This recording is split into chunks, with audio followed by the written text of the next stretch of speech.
Hello guys, अगर आप मेरे चैनल पर नए हैं तो चैनल को लाइक एंड सब्सक्राइब कर दीजिए। तो आज का जो मेरा टॉपिक है वो क्लास 9 का केमिस्ट्री का इवापोरेशन है। इसके आगे भी मैंने बहुत सारे चैप्टर्स किया। मैं केमिस्ट्री के फर्स्ट चैप्टर ही डाली हूँ बहुत सारे वीडियोस। तो अगर आपको मेरा वीडियोस अगर अच्छा लग रहा है तो लाइक एंड सब्सक्राइब कर दिए। और इसके आगे वाले भी मैंने बहुत सारे वीडियोस डाले हैं। तो मैं अभी ये आज का जो मेरा टॉपिक है वो इवोपोरेशन वो होता है। इवोपोरेशन एक सरफेस फिनोमिना होता है। जैसे मैं आपको एक एक्सप्लेन करके बता दूँ। जैसे ये वाटर है, इसको ऐड कर देंगे तो ये भी एक सन है। आप मेरे ड्राइंग पे ज़्यादा वो नहीं फोकस नहीं कीजिएगा, इसलिए क्योंकि देखिए हम रफ वर्क बता रहे हैं।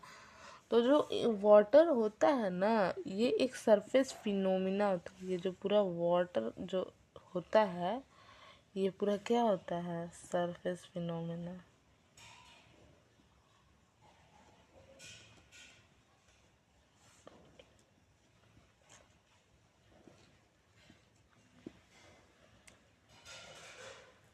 और जो इसके पार्टिकल्स होते हैं वो जैसे आप देख सकते हैं, ये डॉट डॉट जो ब्लैक ब्लैक डॉट होता है ना, मतलब ये सरफेस पे ही आ जाता है। ये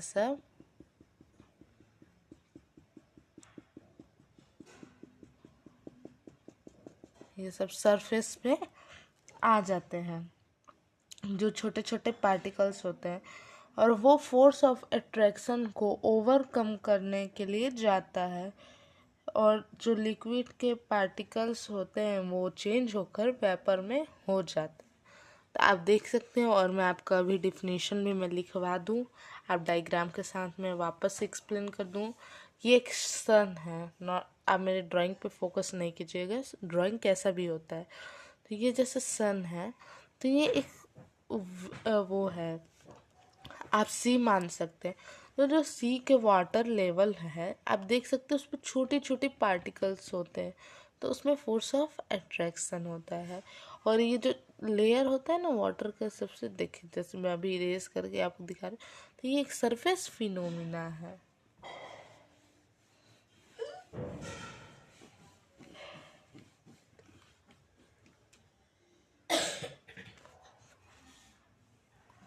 तो मैं आपको इसका डिफिनेशन बता दूं।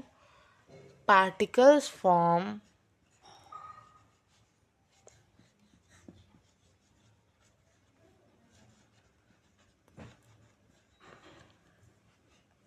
The surface gain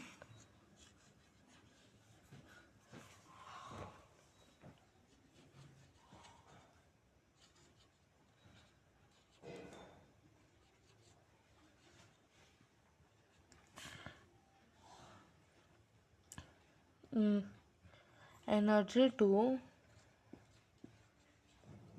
energy to overcome the force of attraction.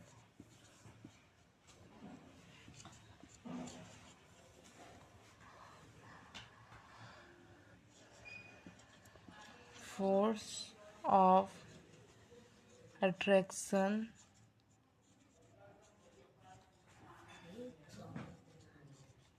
between the particle.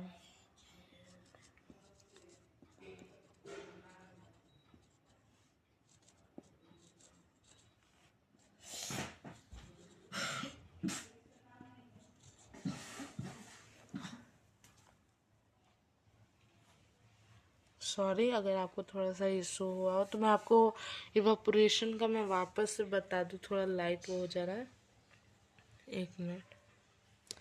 देखिए, जो इवापोरेशन होता है वो एक सरफेस फिनोमिना होता है।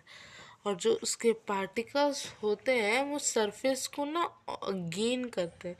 जैसे मैं आपको बता दूं कि ये मेरी एक फिंगर है, तो ये इस सरफेस को क्या कर रही है, गेन कर रही है फिंगर्स। तो और दूसरी बात ये है कि ये ओवरकम जो फोर्स ऑफ अट्रैक्शन होता है ना, ये फोर्स ऑफ अट्रैक्शन में ओवरकम करने में पार्टिकल्स हेल्प करता है। तो उसी को हम लोग इवा इवेपोरेशन कहते हैं। आप एक बार लिख सकते हैं। और जो इवेपोरेशन होता है, इवेपोरेशन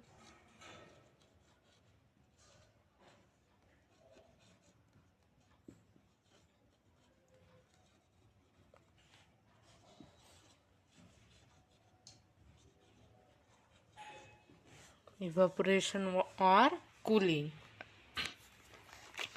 काफ़ी लोगों के एग्ज़ाम्स अभी चालू हो गए होंगे, तो सबको बेस्ट ऑफ लक। और जो मेरा वीडियो देख रहे हैं, प्लीज़ आप चैनल को लाइक एंड सब्सक्राइब कर दीजिए, और ज़्यादा से ज़्यादा अपने दोस्तों को चैनल को लाइक एंड सब्सक्राइब और शेयर ज़रूर करिए, कि वो आप जैसे पढ़ रहे हैं उस चीज़ों से वो भी पढ़ सके।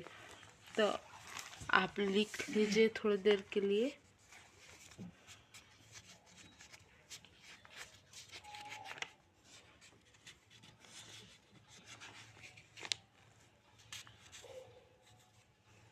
और इवेपोरेशन के बाद तो मैं आपको बस यही कहूँगी कि इवेपोरेशन इसका एक लास्ट चैप्टर था, और इसके बाद में चैप्टर का तो कुछ इम्पोर्टेंस मेरे को दिख नहीं रहा फिलहाल, क्योंकि देखिए इवेपोरेशन ही था और फैक्टर्स अफेक्टिंग इवेपोरेशन का जो सरफेस फिनोमिना होता है, ये एयर, तो ये आपको मैं अभी लिखवा ही दी हूँ।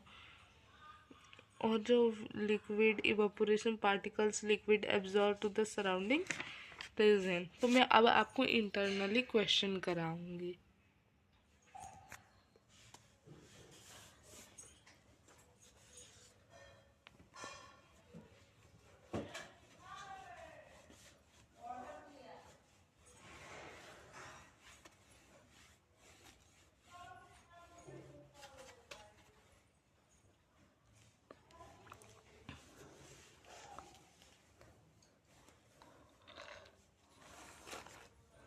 तो एक मैं आपको क्वेश्चन अभी मैं आपको दे रही हूँ, जिसको जिसको आंसर आता है वो इस क्वेश्चन का आंसर मुझे कमेंट में ज़रूर लिख के देंगे। और ये आपके एनसीईआरटी बुक में भी है, लेकिन मैं चाहती हूँ कि जिस तरीके से मैंने समझाया ना आपको, उस तरीके से आप इसे जवाब लिख करके दे। Why should we wear cotton clothes in summer?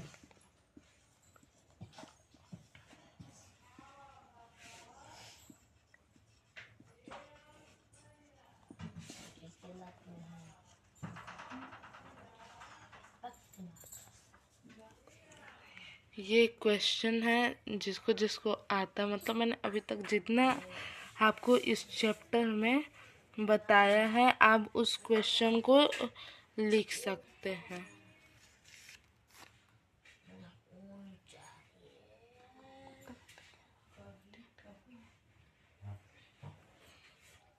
तो ये क्वेश्चन है, आप लिख सकते हैं इस क्वेश्चन को।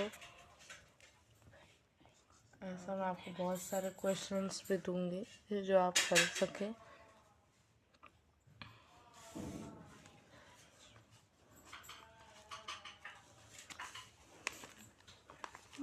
और काफ़ी लोग को तो ये क्वेश्चन भी जाते हैं।